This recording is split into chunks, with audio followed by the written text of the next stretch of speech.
അൻസാരി സൂഹി ഉസ്താദെ, നിങ്ങൾ മാരിയോയ്ക്ക് ഉപജീവനമാർഗം ഉണ്ടാക്കി കൊടുക്കരുത്.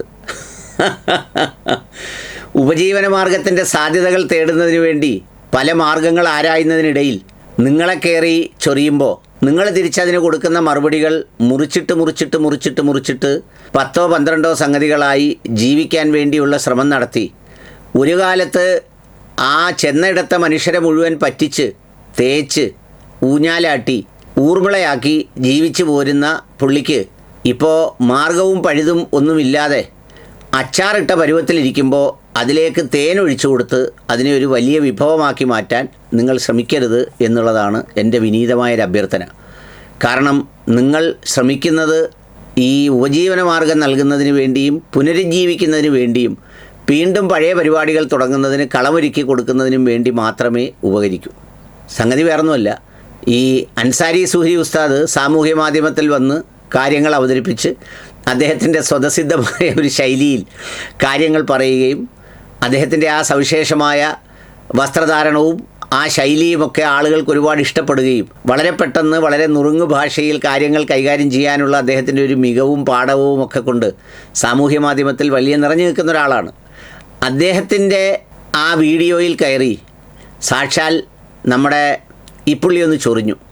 അപ്പോൾ ചൊറിയുമ്പോൾ നമ്മൾ മനസ്സിലാക്കേണ്ടത്, ഇപ്പോൾ മരുഭൂമിയായി കിടക്കുന്ന ഒരു ഊഷരഭൂമി വലിയ ജലസമൃദ്ധമായി നിൽക്കുന്ന ഒരു താഴ്വരയെ ചൊറിയുന്നത് എന്തിനാണെന്ന് ചോദിച്ചാൽ, അവിടുന്ന് കുറച്ച് വെള്ളം ഒഴുകി ഇങ്ങോട്ട് വന്ന് ഇവിടെ കൂടി കൃഷി ഉണ്ടാകാനുള്ള ഒരു ആഗ്രഹത്തിൻ്റെ പേരിലാണ്.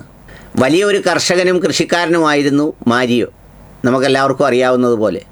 മതത്തിൽ നിന്ന് മാറി വന്നതാണ് എന്ന് പറയുമ്പോൾ ഇന്നത്തെ കാലത്തൊക്കെ കർഷക അവാർഡുകളൊക്കെ പരിഗണിക്കുമ്പോൾ MBBS രാജിവെച്ചിട്ട് വന്ന കൃഷിക്കാരൻ, പട്ടാളത്തിൽ നിന്ന് കളഞ്ഞിട്ട് വന്ന കൃഷിക്കാരൻ, അല്ലെങ്കിൽ ഗൾഫിൽ കോടികളുടെ ബിസിനസ് ഉണ്ടായിരുന്നതെല്ലാം അടച്ചു പൂട്ടിയിട്ട് മണ്ണിനെ സ്നേഹിക്കാൻ വേണ്ടി വന്ന കൃഷിക്കാരൻ എന്നൊക്കെ പറയുമ്പം ആ കർഷകനോടൊരു ഇഷ്ടം തോന്നും.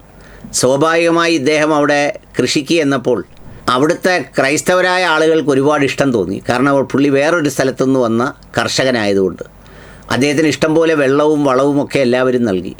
കൂട്ടത്തിൽ കൃഷിക്കെത്തിയ ഒരാളെ വിവാഹം കഴിച്ച് ഒരുമിച്ച് ജീവിതവും തുടങ്ങി. പിന്നീട് രണ്ടുപേരും കൂടി കൃഷി തുടങ്ങി. ആ കൃഷിയായിരുന്നു അടിപൊളി കൃഷി. വ്യത്യസ്ത തരം കൃഷികൾ ആളുകളെല്ലാവരും ആകൃഷ്ടമായി. കാരണം ആ പൂന്തോട്ടമാണെന്ന് ആളുകൾക്ക് തോന്നിപ്പിക്കുന്ന കൃഷിയിടത്തിൽ നിറയെ വിവിധ തരം പൂക്കളുകൾ, കായ്കൾ, പിന്നെന്താണ് അത്തരം സംഗതികളൊക്കെ നിറഞ്ഞു നിൽക്കുന്ന പൂന്തോട്ടം കണ്ട് ആളുകളെല്ലാം ആ ഇരുവരടങ്ങുന്ന ആ കൃഷിത്തോട്ടത്തിലേക്കും പൂന്തോട്ടത്തിലേക്കും ആരാധനയോടെ ആലസ്യത്തിലേക്ക് അറിയാതെ വീണപ്പോൾ വേണ്ടതെല്ലാം കയ്യിലുള്ളതെല്ലാം ആ കൃഷിത്തോട്ടത്തിലേക്ക് അവർ നിക്ഷേപിച്ചു കൊടുത്തു. പിന്നീടാണ് അറിയുന്നത് അത് ഒറിജിനലായിരുന്നില്ല, പ്ലാസ്റ്റിക് കൃഷിയായിരുന്നു എന്നും അതിനിടയിൽ വ്യാപകമായ കൊമ്പൻ ചെല്ലി, പിന്നെ അതുപോലെ മറ്റ് കീടങ്ങളൊക്കെ ഉണ്ടായിരുന്നു എന്നറിയുന്നത്. അങ്ങനെ ആ കൃഷി നശിച്ച് വറ്റി വരണ്ട് കിടക്കുമ്പോഴാണ് നിങ്ങൾ കയറി അതിലേക്ക് വെള്ളം പമ്പ് ചെയ്ത് കൊടുക്കുന്നത്. അത് പുള്ളി തളം കെട്ടി നിർത്തി പല പല കളത്തിലാക്കി വ്യത്യസ്ത തരം കൃഷികൾ ഇപ്പോൾ ഫേസ്ബുക്കിൽ തുടങ്ങിയിട്ടുണ്ട്. അതിലൂടെ പുള്ളിക്ക് പഴയൊരു കർഷക സ്ത്രീയിലേക്ക് എത്തിച്ചേരാനുള്ള ഒരു മാർഗം തേടുകയാണ്.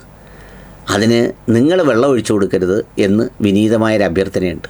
അതുകൊണ്ട് ദയവായി അൻസാരി സൂഹി ഉസ്താദ് പ്രവർത്തിപ്പിച്ചുകൊണ്ടിരിക്കുന്ന ആ യന്ത്രം നിർത്തി പുള്ളിക്ക് കൃഷി ചെയ്യാനുള്ള വെള്ളവും വളവും നൽകുന്നത് അവസാനിപ്പിച്ച് പുള്ളി ആ ഒരു കാലത്ത് നിറയെ പുഷ്പിച്ച് കാപിടിച്ച് കിടന്നിരുന്ന ആ പൂന്തോട്ടത്തിൻ്റെ ഓർമ്മയിൽ എവിടെയെങ്കിലും കഴിഞ്ഞു പോയിക്കോട്ടെ.